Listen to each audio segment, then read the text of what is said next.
Bom dia e obrigada por aguardarem. Sejam bem-vindos à teleconferência da JBS para a discussão de resultados referente ao terceiro trimestre de 2021.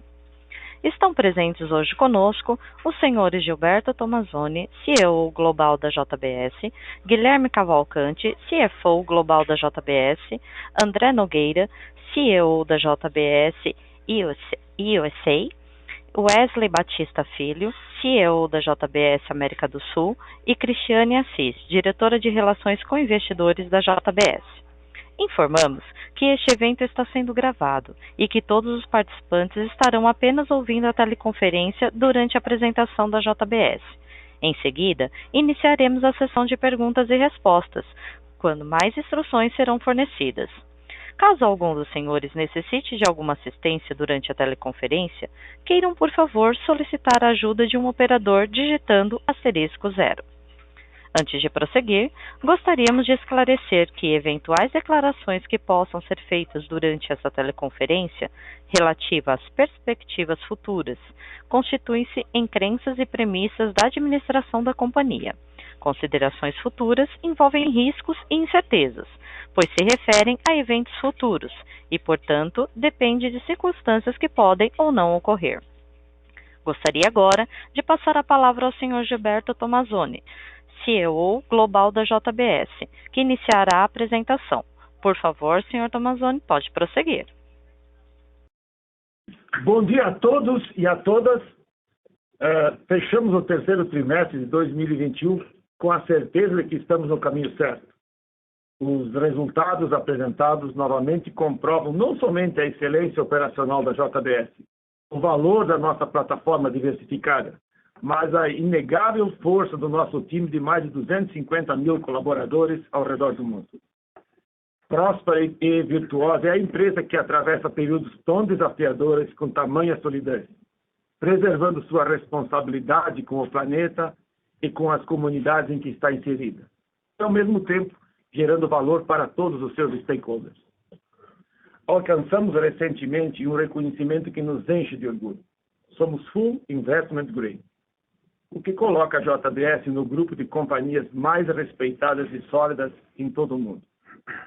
É o resultado direto do foco do nosso time na excelência operacional, na sustentabilidade ambiental e financeira e na governança corporativa. Elegemos 2 novos conselheiros independentes do nosso board. Fortalecemos nossas políticas, processos e estrutura de governança e compliance. E implementamos uma meta agressiva de sustentabilidade que nos levará a ser net zero até 2040. Conforme será detalhado pelo Guilherme mais à frente, encerramos esse trimestre com o melhor e mais robusto momento da nossa história. Desde 2020, investimos 1,4 bilhões de dólares em ESG, 3,7 bilhões de dólares em novas aquisições, 1,3 bilhões de dólares em expansão ou modernizações das nossas unidades produtivas e retornamos 3,3 bilhões de dólares aos acionistas. No terceiro TRI de 2021, nossa receita líquida ficou em 92,6 bilhões de reais, ou 17,7 bilhões de dólares. Nos últimos 12 meses, encerrados em 30 de setembro, a receita líquida foi de 330 bilhões de reais, ou 61,7 bilhões de dólares. O lucro líquido do trimestre totalizou 7,6 bilhões de reais, ou 1,5 bilhões de dólares. Nos últimos 12 meses, encerrados em 30 de setembro, o lucro líquido foi de 18 bilhões de reais, ou 3,4 bilhões de dólares. O lucro líquido por ação no trimestre, já considerando o cancelamento das ações aprovadas pelo Conselho, foi de R$ 3,2 por ações e nos últimos 12 meses foi de R$ 7,5 por ações. Concluímos nesse trimestre a aquisição da divisão de negócios de carnes e refeições da Kerry Consumer Foods, líder de produção de refeições prontas, congeladas e resfriadas com marcas no Reino Unido e na Irlanda. Obtivemos a aprovação final da aquisição da Yum, a segunda maior empresa de aquicultura de salmão na Austrália, e aqui marca a nossa entrada nesse segmento. Queremos repetir com a aquicultura o mesmo que fizemos nas outras proteínas. Anunciamos também a aquisição da Sunnyvale, empresa produtora de bacon, presunto, peito de peru e outros alimentos preparados nos Estados Unidos. Considerando as aquisições anunciadas nos últimos 12 meses, mas que ainda não estão integralmente contempladas nos resultados, e incluindo as aquisições ainda não concluídas da Rivali e a Sunnyvale, ainda temos a adicionar em torno de 2 bilhões de dólares na receita líquida consolidada, e em torno de mais de 250 milhões de dólares de EBITDA consolidado anual.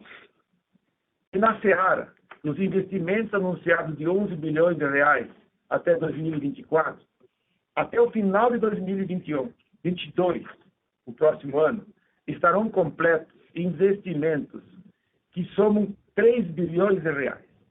Estes investimentos vão gerar na Seara um faturamento adicional de 6 bilhões de reais. Estamos no caminho para nos tornarmos uma casa de marcas, com o lançamento de produtos inovadores e marcas fortes em cada região que atuamos. Nosso target é ter 10 marcas, com mais de 1 bilhão de dólares de faturamento até 2025. Com os bons resultados alcançados no presente, temos também nos dedicado a garantir as condições necessárias para continuar prosperando no futuro.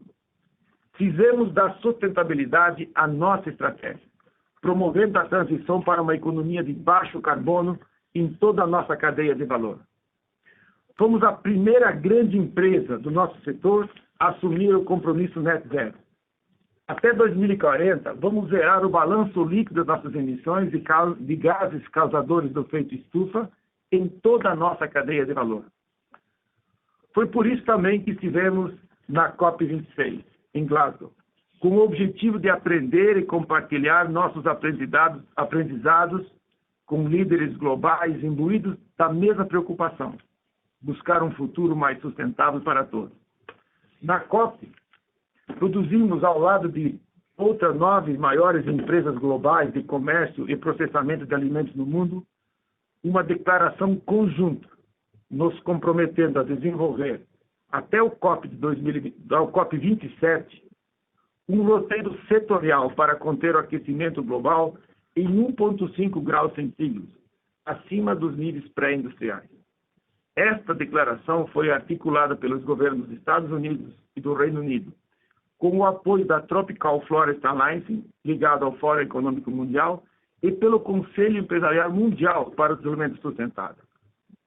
Também na COP, assinamos uma parceria para avançarmos na redução da emissão de metano entérico bovino em até 90%, por meio da utilização de um novo suplemento alimentar na cadeia de valor da produção de carne bovina. Em outra frente, estamos apoiando uma pesquisa em parceria com o Instituto para a aplicação de outros aditivos, com o mesmo objetivo de reduzir a produção de metano. Temos 2 urgências a enfrentar: frear o aquecimento global e garantir a segurança alimentar da crescente população mundial. A esse respeito, tenho 2 convicções. E esses desafios não podem ser enfrentados isoladamente, mas apenas com a união de todos, e que a produção de alimentos é parte crucial da solução. Somente a transição para uma produção agropecuária mais sustentável e de baixo carbono vai nos permitir perenizar o nosso negócio, garantir a segurança alimentar e a preservação do planeta como um todo. Já existe caminho para isso. A questão é dar escala a eles. E diante do tamanho desafio, somado ao nosso crescimento, anunciamos ontem a criação da Presidência Global de Operações, que será liderado por André Nogueira e por Wesley Batista Filho. Essa nova estrutura busca garantir nosso foco na excelência operacional, nas pessoas, na cultura, e, ao mesmo tempo, nos deixar mais preparados para executar nossa estratégia de sustentabilidade e de crescimento, preservando a autonomia e velocidade na tomada de decisões dos negócios. O André Nogueira presidirá a operação da América do Norte e o Wesley Batista Filho as operações da JBS na América Latina, Oceania e do negócio de plant-based. Com isso, a presidência da JBS Brasil passará a ser ocupada por Gilberto Xandó e a presidência da Seara será assumida por João Campos. A da JBS USA ficará a cargo do Tim Chalpetri e de Steve Korn vai assumir a JBS USA FedBeef. Vocês podem ter mais detalhes sobre a trajetória de cada um deles no comunicado ao mercado que divulgamos ontem. Assumimos todos responsabilidade à altura do nosso papel como líderes globais e seguiremos focados em nosso propósito de alimentar pessoas do mundo com o que há de melhor de maneira cada vez mais sustentável. Obrigado. Passo agora a palavra ao Guilherme, que irá detalhar os resultados que acabamos de divulgar. Guilherme, por favor. Obrigado, Tomazoni. Vamos passar, por favor, para o slide 21, né, onde destaco o nosso upgrade que a gente teve pela Moody's, que junto com o upgrade dado pela Fitch em junho desse ano, nos torna, então, Full Investment Grade, essa importante conquista aí para todos os nossos acionistas e todos que fazem parte dessa companhia. É fruto da nossa estratégia de crescimento, aliada à disciplina financeira e aos avanços na nossa estratégia ESG. No slide 22, conseguimos demonstrar o que acabo de mencionar. Né? Como o Tomazoni já falou, a gente, desde o início de 2020, a gente investiu 51 bilhões de reais, ou 9,6 bilhões de dólares, né? Divididos em 3,3 bilhões de dólares ou 18 bilhões de reais em retorno para o acionista por meio de dividendos e recompra de ações, 3,7 bilhões de dólares ou 19 bilhões de reais em aquisições de empresas, aqui já incluindo aquisições ainda não concluídas, o ON, PPC, Rivalia e Stanley Valley. Também investimos 1,3 bilhão de dólares ou 7 bilhões de reais em modernização e expansão de nossas unidades produtivas. E, por fim, investimos globalmente mais de 1,4 bilhão de dólares ou mais de 7 bilhões de reais em iniciativas ESG. Esse investimento de 51 bilhões de reais, metade dele foi feito com geração de fluxo de caixa livre da companhia. Um quarto ainda não incorporou a dívida líquida, pois são as aquisições que eu mencionei ainda não concluídas, e um quarto foi com aumento de dívida líquida. Mas, ou seja, continuamos avançando a nossa estratégia de longo prazo, retornando para o acionista, mas apesar do aumento da dívida líquida, ainda assim reduzimos a nossa alavancagem de 2,1 vezes em 2019 para 1,5 vezes e aumentamos a cobertura de juros de 6,2 vezes em 2019 para 11 vezes nesse período. Ou seja, apesar do aumento da dívida líquida, a nossa capacidade de repagamento da dívida hoje é muito maior. Com a perspectiva de EBITDA e fluxo de caixa livre para o quarto trimestre desse ano, mesmo somando na dívida líquida o valor de todas as aquisições anunciadas e não concluídas, a alavancagem deve terminar o ano abaixo de 1,6. Vamos passar agora para o slide 24, onde temos os destaques operacionais e financeiros. Receita líquida, como o Tomazoni falou, do trimestre atingiu 93 bilhões de reais, ou equivalente a 18 bilhões de dólares. Representa um aumento de 32% na comparação anual, e nos últimos 12 meses, essa receita líquida atingiu 330 bilhões de reais, ou 62 bilhões de dólares. Né? Também já mencionado, se a gente incluir os 12 meses das aquisições que ainda não completaram esse período e das aquisições que não foram concluídas, esses valores dos últimos 12 meses passam para 340 bilhões de reais, ou 74 bilhões de dólares de faturamento, e adicionamos ao EBITDA cerca de 250 milhões de dólares. O EBITDA do trimestre totalizou 14 bilhões de reais, o que equivale a 2,7 bilhões de dólares, e que representa uma margem de 15% no trimestre. Nos últimos 12 meses, o EBITDA foi recorde e atingiu 40 bilhões de reais, ou 7,4 bilhões de dólares. O lucro líquido foi de 7,6 bilhões de reais no trimestre, o que representa um lucro por ação de 3,2 reais por ação, já considerando o cancelamento das ações. No acumulado dos 9 meses de 2021, o lucro líquido está em 14 bilhões de reais. Este valor indica um significativo lucro para o ano de 2021 e, consequentemente, dividendo mínimo. É importante ressaltar que a exposição cambial líquida em dólares do balanço ao final do terceiro trimestre, como pode ser visto na página 38 das demonstrações financeiras, era de apenas 94 milhões de reais. Ou seja, a previsibilidade do nosso lucro líquido vai continuar sendo muito boa, apesar da volatilidade do câmbio, de forma que resultados dos Estados Unidos passam a ser traduzidos em real, gerando um lucro líquido e, consequentemente, um dividendo mínimo favorável. Assim, em adição à antecipação anunciada em agosto, estamos anunciando outros dividendos intercalares no valor de 2,4 bilhões de reais, o que representa R$1 por ação a serem pagos em 24 de novembro de 2021. Considerando esses dividendos intercalares, a JBS já acumula um dividend yield de 8% em 2021. Se somarmos os 7 bilhões de reais de recompra realizada este ano até o mês de outubro, o retorno ao acionista, ou seja, o dividend yield mais o buyback, totaliza 15% em 2021. O Conselho da Companhia aprovou nessa data de ontem também o cancelamento de 137 milhões de ações que estavam em tesouraria, bem como a aprovação de um novo programa de recompra. Para fechar esse slide, continuamos a nossa estratégia de M&A, concluímos as aquisições de carne de refeições da Kerry Consumer Foods. Além disso, obtivemos a aprovação final para a aquisição da Ruon, com fechamento previsto para 17 de novembro, uma das maiores empresas de aquicultura de salmão da Austrália. E, por fim, anunciamos a aquisição da Sunny Valley, empresa de bacon nos Estados Unidos, aliada com nossa estratégia de expansão do portfólio de produtos de maior valor agregado e marca.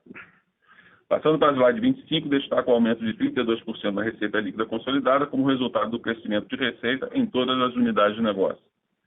O EBITDA ajustado também apresentou um importante crescimento de 74% no trimestre. Com isso, o EBITDA atingiu expandiu 3,6 pontos percentuais no período, indo de 11,4% no terceiro trimestre de 2020 para 15% de margem no terceiro trimestre de 2021. Por favor, passando agora para o slide 26, o fluxo de caixa operacional do trimestre foi de 11 bilhões de reais, ou 2,1 bilhões de dólares. E o fluxo de caixa livre alcançou um montante de 7,3 bilhões de reais, ou 1,4 bilhão de dólares, o que representa uma conversão de 52% do EBITDA em fluxo de caixa livre. Excluindo os pagamentos não recorrentes, essa conversão teria sido de 60%. Também temos aumentado os investimentos no crescimento orgânico da companhia e no gráfico, na parte inferior do slide, podemos notar que o nosso CAPEX do trimestre totalizou um montante de 2,6 bilhões de reais, dos quais 54% refere-se a investimentos em expansão. Passando para o slide 27, temos a evolução do nosso perfil da dívida. A dívida líquida do terceiro trimestre ficou em 11,2 bilhões de dólares, isto é, 386 milhões de dólares acima da dívida líquida do segundo trimestre de 2021. Lembrando que esse aumento é principalmente devido ao pagamento da aquisição da Kerry, dividendos e recompra líquida, que juntos totalizaram 1,7 bilhões de dólares. Mesmo assim, a alavancagem líquida ficou em 1,51 vezes em dólares e 1,54 vezes em reais. É importante frisar que a dívida líquida já está impactada pela aquisição de Kerry, concluída no final de setembro.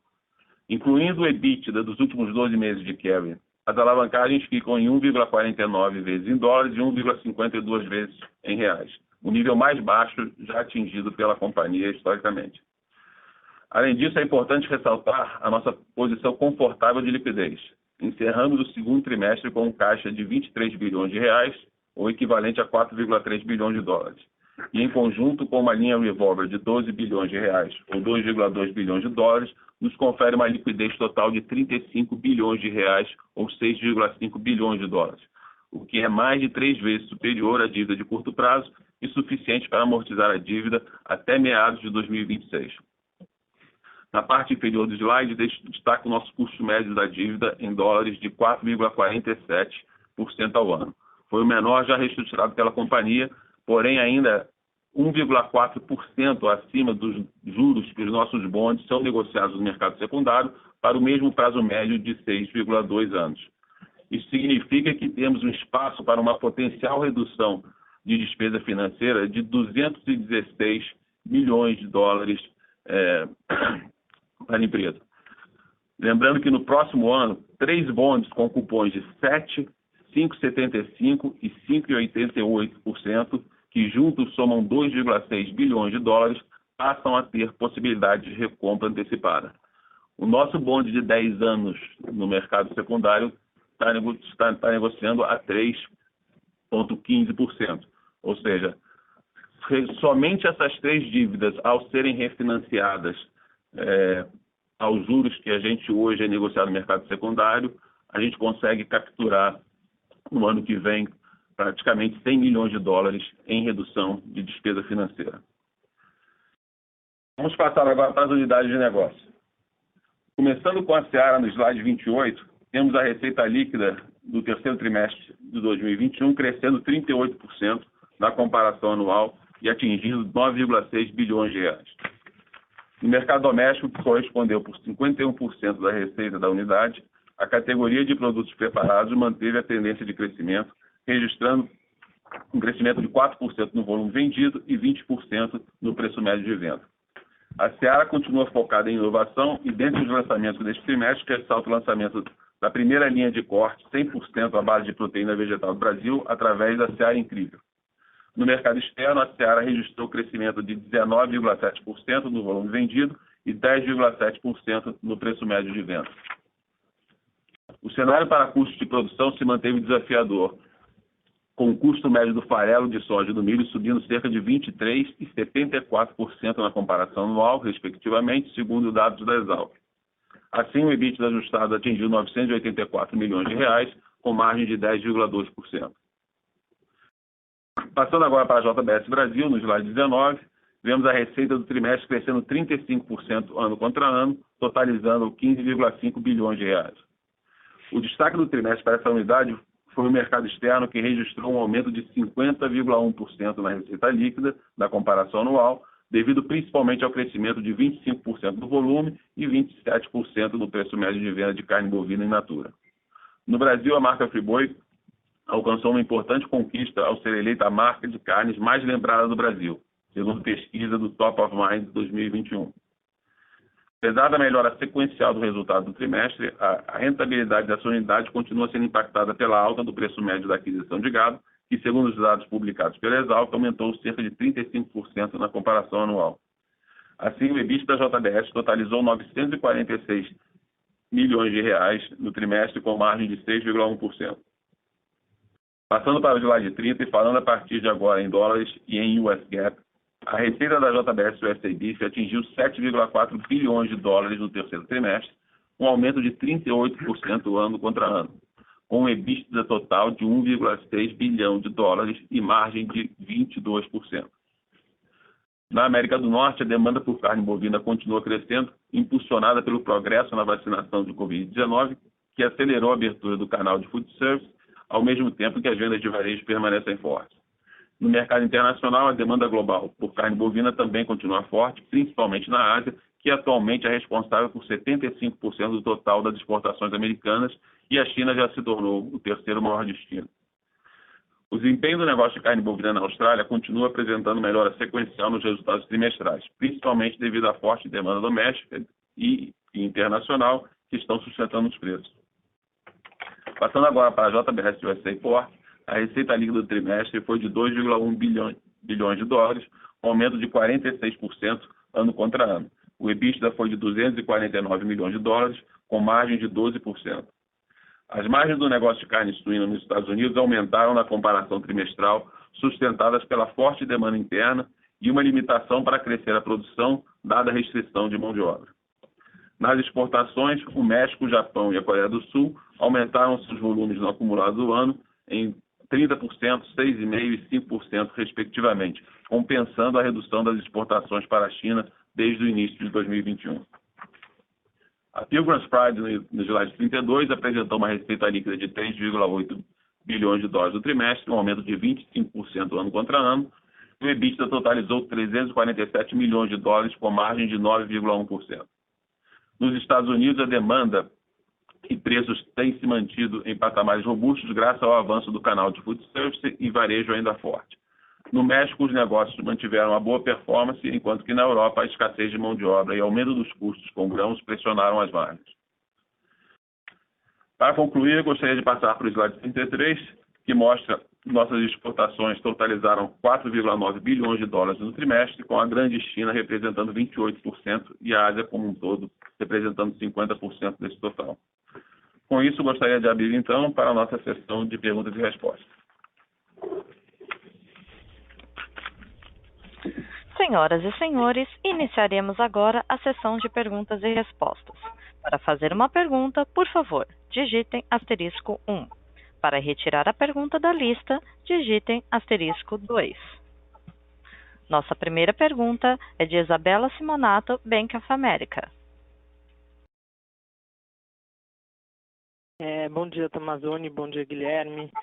Obrigada pelo call. Tenho duas perguntas. A primeira, Tomazoni, acho que sobre essa estrutura nova, né, de management que vocês anunciaram. Acho que principalmente olhando sobre o que vai ficar, sobre o Wesley Filho, né, assim, como vocês vão olhar esse negócio de Latam / Oceania e plant-based, né, como que isso se integra de alguma maneira nessa nova estrutura?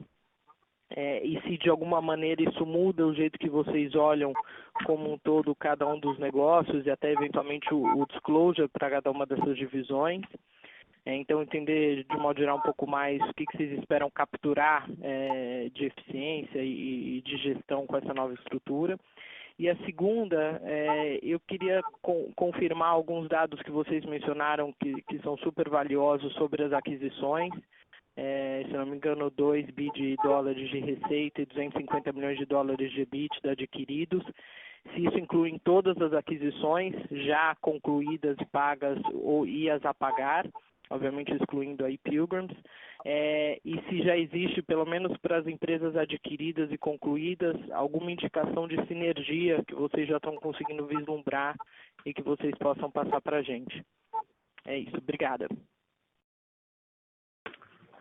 Isabela, obrigado pelas perguntas. A questão da estrutura, ela é uma mudança gerencial. Ela não é uma mudança societária. Societariamente não tem nenhuma alteração do jeito que nós gerenciamos, nós divulgamos nossos resultados hoje. Ela está sendo construída para nós podermos dar foco no detalhe, como é uma das virtudes da companhia. Nosso detalhe, gestão do detalhe para nós é fundamental, e para permitir que nós tenhamos condições de acelerar o nosso processo de crescimento, M&A, e as nossas metas de net zero. Então, nós estamos criando um nível que já existiu no passado, inclusive essa posição eu exerci no passado, ela é para focar, para dar nível, e não tem nenhuma mudança do jeito como nós divulgamos nossos resultados. Com relação ao que você falou das aquisições, elas consideram todas as aquisições que nós já fizemos e as aquisições que ainda nós anunciamos e não fizemos e não pagamos, algumas não pagamos. Guilherme, você pode até detalhar se... Basicamente, esse cálculo, Isabela, é o seguinte: a Vivera inclui alguns meses só, nos últimos 12 meses. Outras aquisições, as aquisições, a gente normalizou as aquisições que não tem 12 meses preenchidos, então a gente extrapolou. Então, é esse diferencial das que já estão adquiridas, mas que não completaram 12 meses, mais as que não concluídas.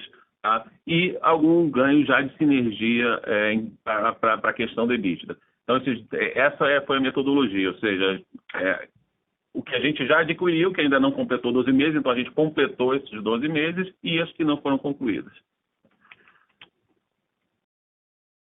Está super claro. Obrigado, gente. Nossa próxima pergunta, de Lucas Ferreira, Banco JP Morgan. Oi, pessoal, bom dia. A minha primeira pergunta é um follow-up da pergunta da Isa. A minha pergunta é se essa mudança gerencial para a Amazônia tem alguma relação, ou se era algo que vocês pretendiam fazer antes da listagem nos Estados Unidos, ou se a listagem dos Estados Unidos não necessariamente previa nenhuma mudança gerencial da companhia, e vocês aproveitaram que pudessem dar uma atualização de quais são os próximos passos para vocês conseguirem fazer a listagem. E a segunda pergunta, eu queria perguntar mais no operacional, pensando em, principalmente, perguntar sobre US em geral, mas principalmente US Beef, como se você já tem alguma visibilidade para 2022, de como é que vai estar a disponibilidade de gado, como é que vocês acham que se comporta preço, principalmente que esse ano foi um ano excelente, né, em relação a preços, se vocês acham que a economia, e talvez com menos incentivos, os preços médios conseguem ficar em patamares parecidos com esse ano. Obrigado. Obrigado, Lucas, pela pergunta. Eu vou responder essa questão da listagem, da estrutura, e depois vou pedir para o André que fale sobre a questão da perspectiva do US Beef. Primeiro, a listagem ela continua sendo uma prioridade para nós. Eu tenho falado em outros calls que não é uma questão de se vamos fazer, de quando vamos fazer. E eu acredito que nós fizemos este ano várias ações e que facilitaram e que vão acelerar o processo do nossa listagem. Nossa visão é que, se nada atrapalhar, nós vamos estar listados no próximo ano. Agora, a estrutura não foi feita pensando nisso. A estrutura foi feita pensando em que nós temos oportunidades de crescimento e temos um desafio de descarbonizar a nossa cadeia. E são os focos que nós estamos dando para que a gente possa fazer todos esses desafios sem perder o foco nas nossas operações, sem perder garantir que a nossa excelência operacional com que nós executamos, ela seja mantida. O foco nas pessoas, o foco na cultura. É um reforço da estrutura, dados os desafios adicionais e as oportunidades adicionais que se apresentam para a empresa. O André, você poderia dar um detalhe do US Beef, que é sobre as perspectivas? Bom dia, Lucas. Obrigado pela pergunta. Lucas, se você olhar no geral, demanda está muito forte, externa e interna. Pega o bife, por exemplo, a exportação cresceu dos Estados Unidos e também do Canadá, cresceu 21% esse ano, e a importação nos Estados Unidos está flat para um pouquinho para baixo. Mostra que não só a demanda interna, mas a demanda externa, na verdade, está ainda mais forte do que a demanda interna. Então, se você está crescendo a exportação e você está diminuindo a importação, é que os preços internacionais estão puxando esse preço interno, né?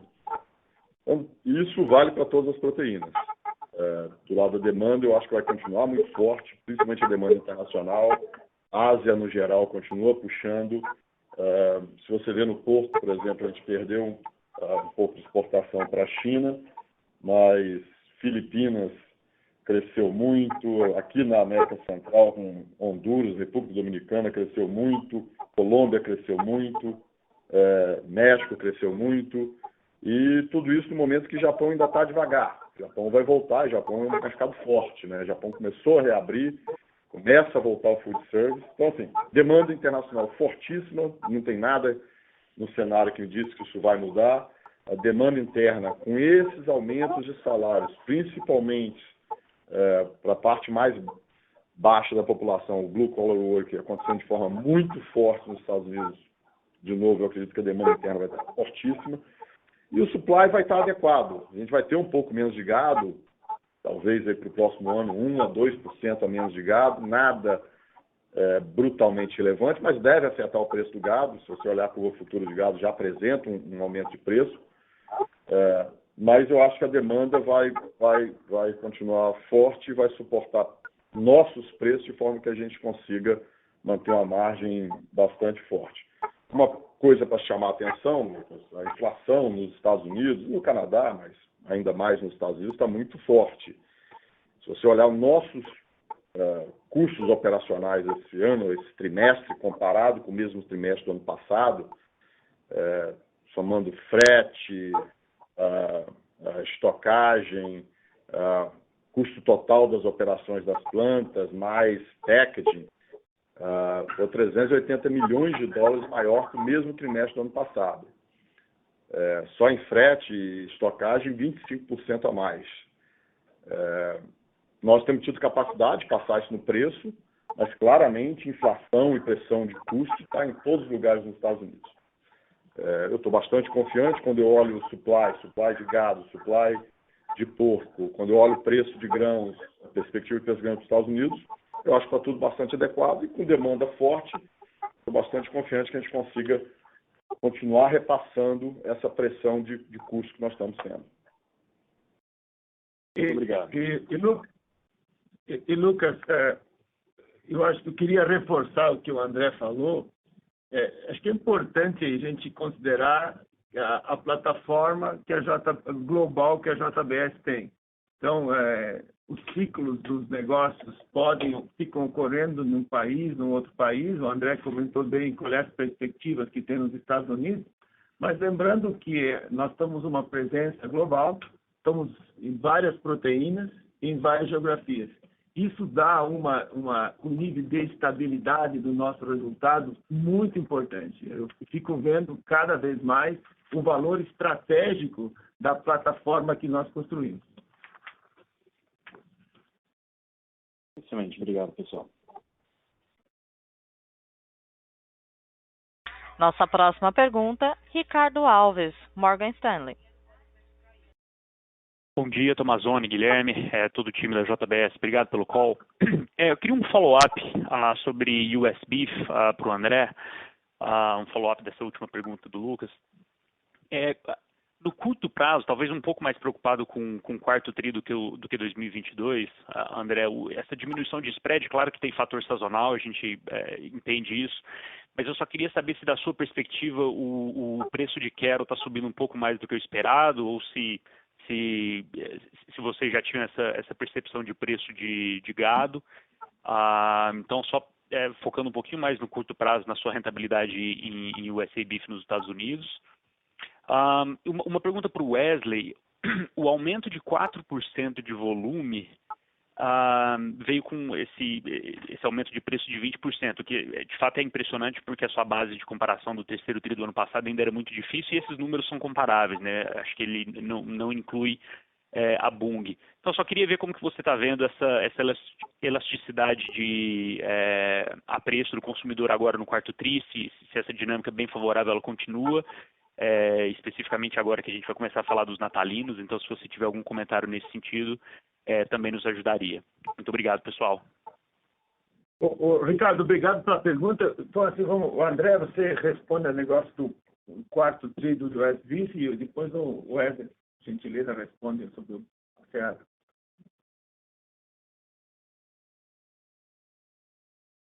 Bom dia, Ricardo. Obrigado pela pergunta. Ricardo, não tem surpresa, não. O movimento do preço do gado nesse momento está dentro do esperado, do normal. Você falou bem, sempre tem uma sazonalidade. Segundo e terceiro trimestres, no total da nossa operação, considerando todos os negócios, são mais fortes. Quarto trimestre um pouquinho mais fraco, mas, na verdade, alguma coisa esse ano está nos surpreendendo para o outro lado. Você ter subida de preços, tanto de frango, que está estável, como porco, que está estável um pouquinho para cima, como bife, que nas últimas semanas começou a subir nas vésperas de Thanksgiving. Esse é muito não usual, né? Realmente você chega até o Thanksgiving é muito sobre turkey aqui nos Estados Unidos e você tem uma compressão de preço. Isso não está acontecendo esse ano, no preço do bife. Então, isso é muito forte. Eu queria destacar, assim, eu acho que vocês falaram, os jornalistas estão comentando, mas se a gente olhar as nossas operações aqui, o aumento de vendas em relação ao mesmo período do ano passado é impressionante, né? 37% no bife, 57% no porco, 24% no frango, tudo em dólar, né? Então, assim, mesmo que as margens estejam algumas não evoluíram tanto, mas o total do EBITDA é bastante impressionante por conta desse aumento de receita fortíssimo que nós estamos tendo. Um destaque também, quando a gente pensa bife, pensa para o próximo ano, que eu continuo com a perspectiva que a Austrália, na segunda parte do próximo ano, começa a voltar. Ela tem melhorado sequencialmente, de novo pela demanda, que, aliás, Ricardo, você fala muito bem sobre isso, da demanda internacional para bife, né? Você vem destacando isso e está absolutamente correto. E apesar da Austrália estar vivendo o maior preço de gado da história, uma produção que está 30%, 40% abaixo do normal, as margens estão ok, do ponto de vista histórico. Não é absolutamente no nível americano, desse momento, por causa da escassez de gado fortíssimo que está na Austrália, mas o preço está tão elevado que tem permitido uma margem ok. Você imagina isso no próximo ano, quando a gente olhar a recuperação na segunda parte do ano, que deve começar a voltar uma disponibilidade maior de gado e de lembre na Austrália. Além disso, o fator relevante dos Estados Unidos não mudou. Dos Estados Unidos, de Canadá e mesmo de Austrália, que é labor. Continua muito difícil, isso está segurando muito a qualquer aumento de produção. Perfeito, André, muito obrigado. Bom dia, Ricardo. A gente, igual você comentou, a gente tem conseguido aí, trimestre após trimestre, aí, repassar os custos, os aumentos de custos que a gente tem tido, e ao mesmo tempo a gente tem conseguido aumentar o volume, ganhar espaço de mercado, né? A gente tem conseguido fechar gap de preço, e a gente tem muito claramente assim que isso é tudo um fruto da nossa estratégia que a gente vem fazendo há anos aí, que é bastante consistente, né?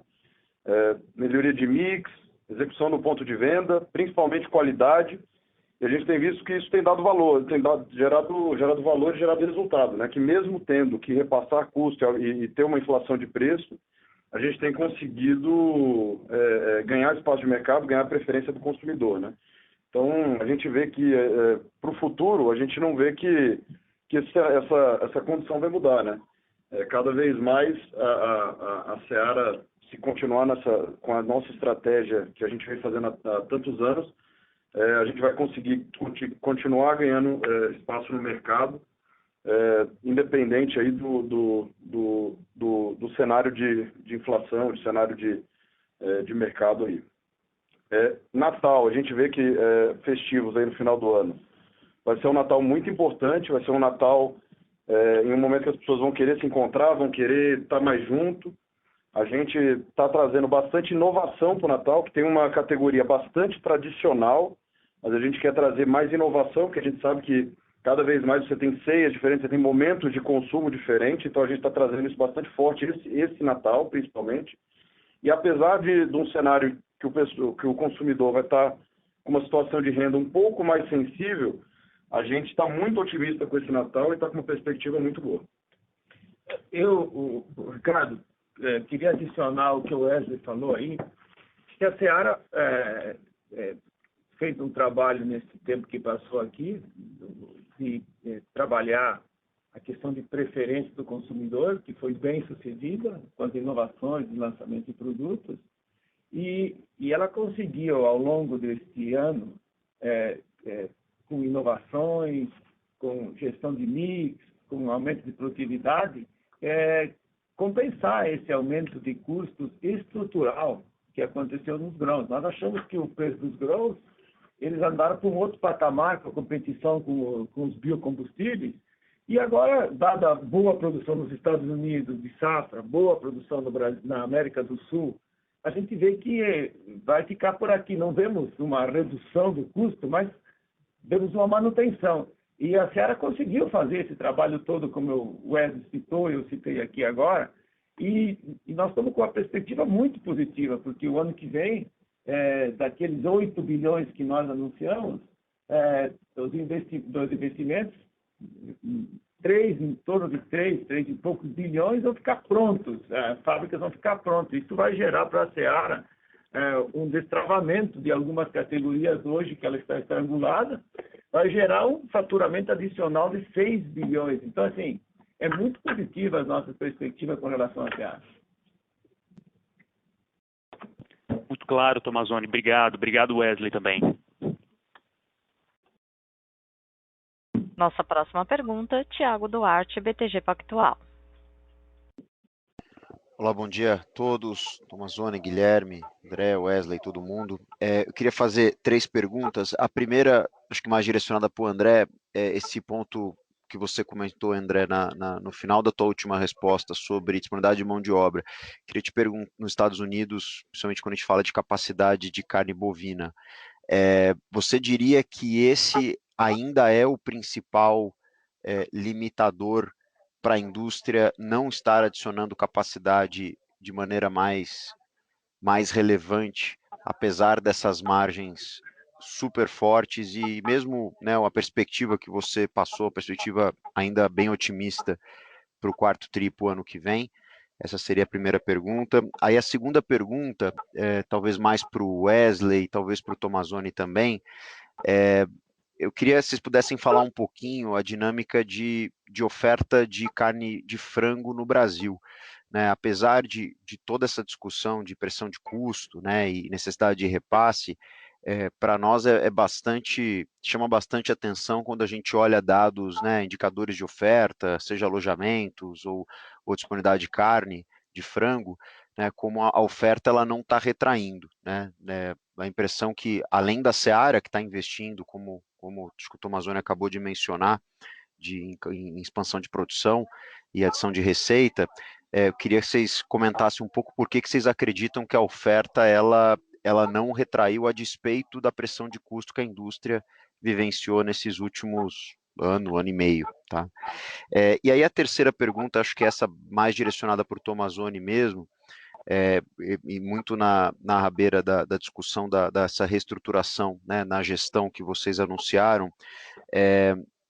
Queria, Tomazoni, se você puder discorrer um pouco sobre aonde que a gente deveria esperar a companhia mirando essas oportunidades. Você falou bastante de oportunidade de crescimento, oportunidade de aquisição, continuando esse pipeline de aquisições, aonde que a gente deveria esperar a companhia mirar, né? Vocês falam muito de adição de produto processado, valor agregado, mas eu não sei se você consegue dar um pouco mais de direcionamento para a gente, né? Hoje a gente viu vocês, né, nesses últimos movimentos apontando em várias direções, né?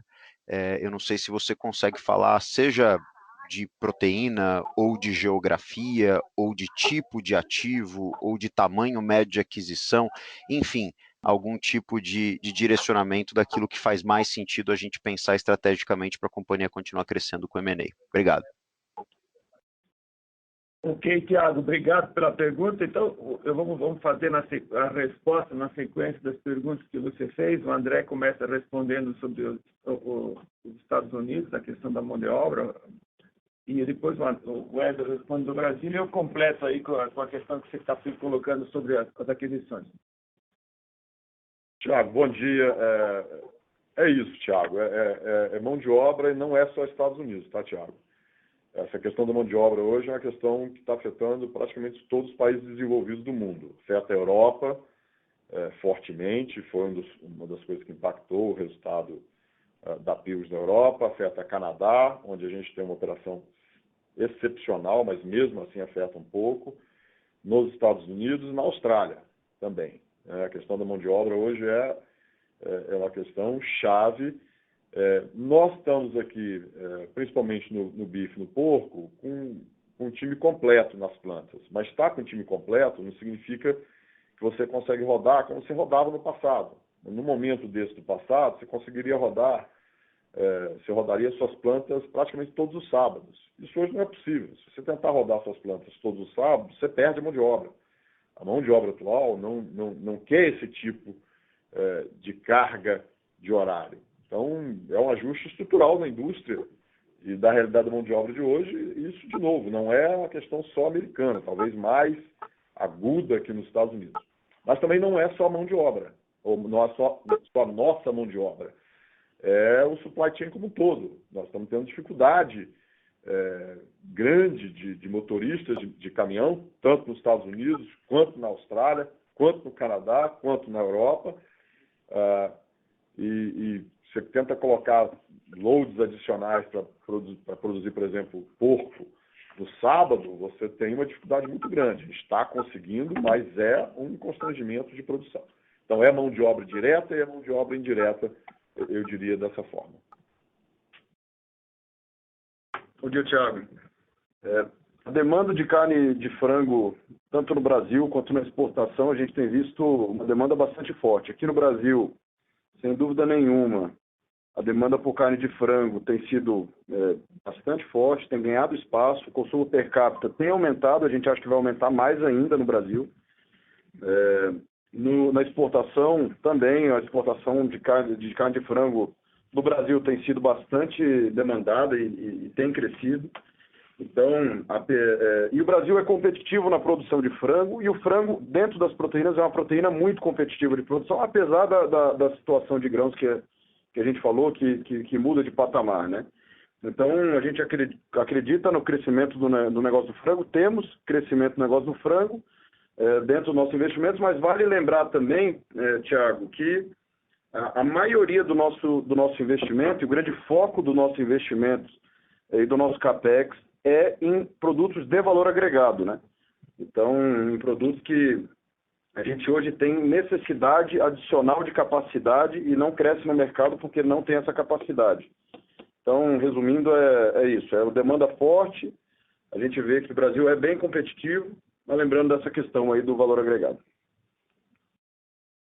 E, Thiago, para fechar aí o terceiro ponto que você levantou, que é a questão das aquisições, a gente tem se mantido constante no mercado, olhando oportunidades de M&A, de crescimento. Obviamente que M&A e oportunidades é uma questão que elas acontecem no momento que você tenha uma oportunidade que faça sentido estratégico para a companhia. Primeira coisa. Depois tem que fazer sentido econômico.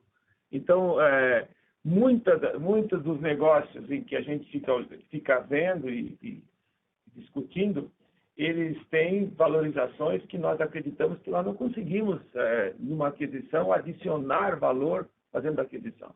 Então, agora, a prioridade que nós temos de crescimento, ela está focada em produtos de valor agregado, de marca, e aí, assim, todas as geografias, né? Porque nós temos essa meta de ter 10 marcas em 2025, com mais de 10 bilhões de faturamento. Então, a gente está buscando crescer nos Estados Unidos, na Austrália, no Brasil, na Europa. Essa aquisição da Kerry Food, a divisão da Kerry, foi uma aquisição de marca, mas nós não tínhamos marca praticamente na Europa, foi feita através da Pilgrim.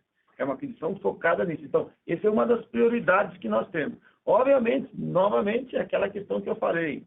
Aonde vai correr a aquisição é um foco, tem que fazer sentido econômico a aquisição, mas é um foco do nosso crescimento.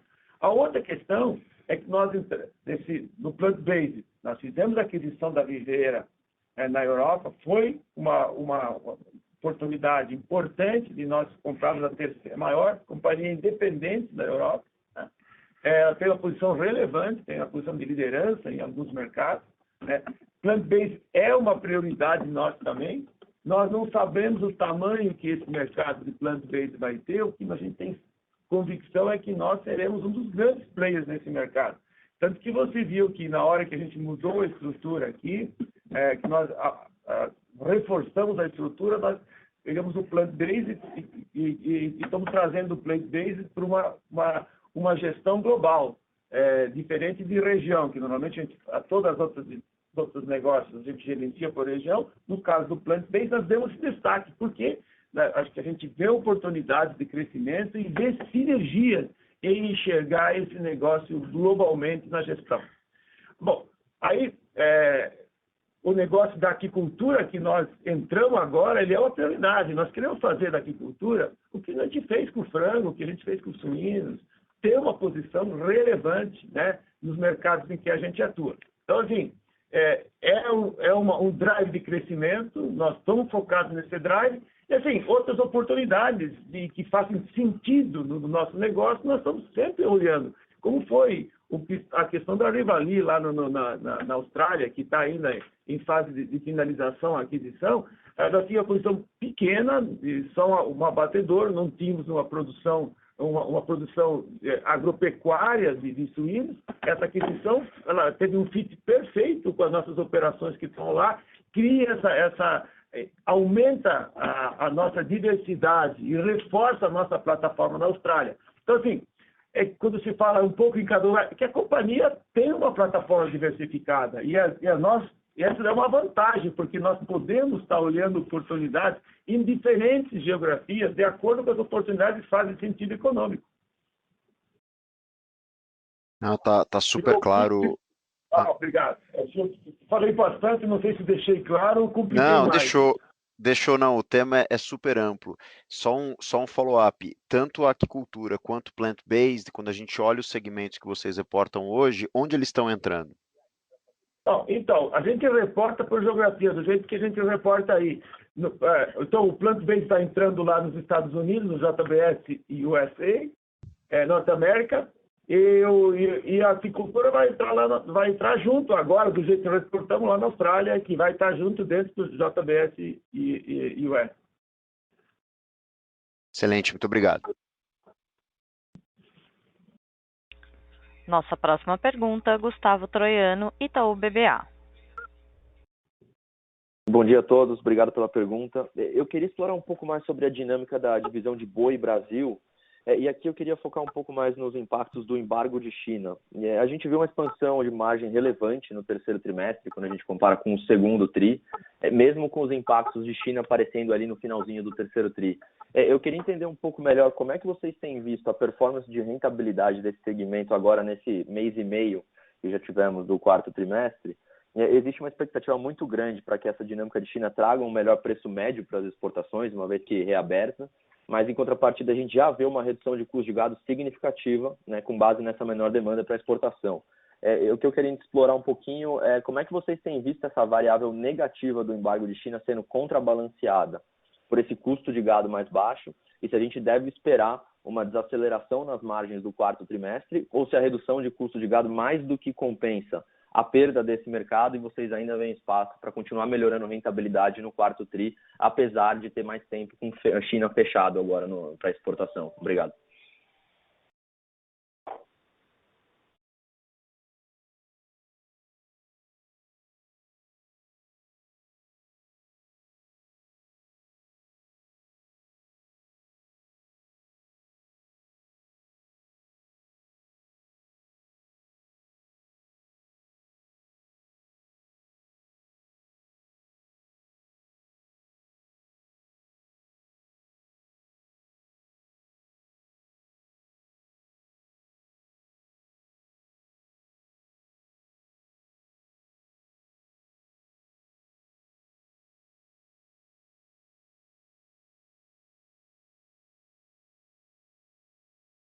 Por gentileza, aguardem, enquanto conectamos o palestrante.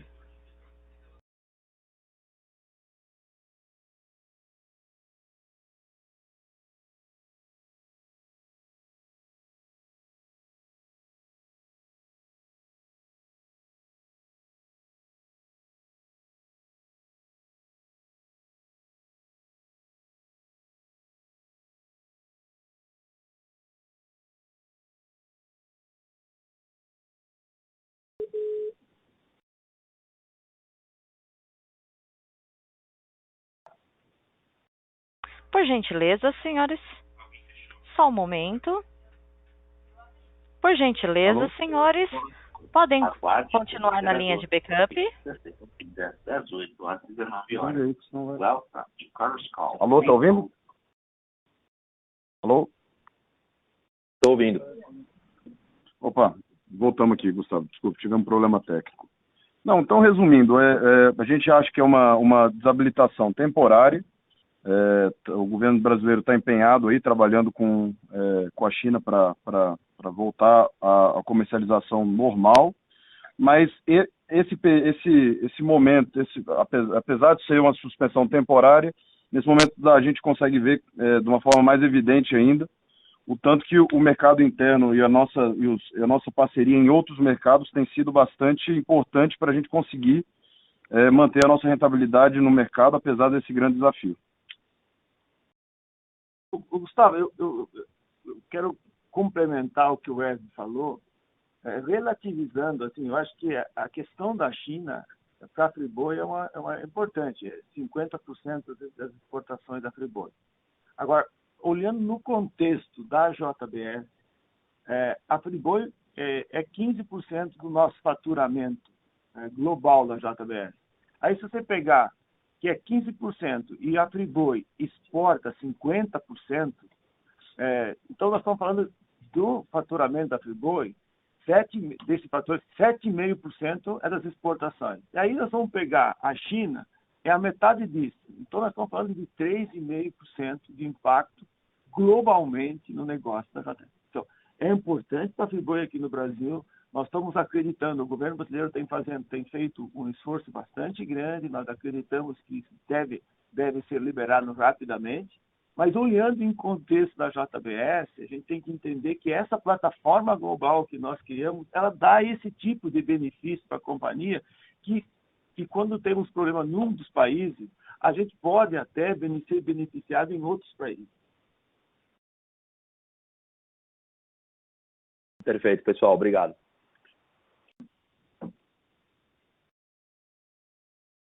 Encerramos neste momento a sessão de perguntas e respostas. Gostaria de passar a palavra ao Sr. Gilberto Tomazoni para as considerações finais. Por favor, Sr. Tomazoni, pode prosseguir. Eu queria agradecer a todos os que participaram desse call, obrigado pelas perguntas e, acima de tudo, agradecer ao time da JBS, os 250 mil colaboradores ao redor do mundo, que têm feito um trabalho extraordinário e que tem permitido que a gente apresente resultados como que nós estamos apresentando hoje. Muito obrigado. A audioconferência da JBS está encerrada. Agradecemos a participação de todos, tenham um bom dia e obrigada por usarem a Chorus Call.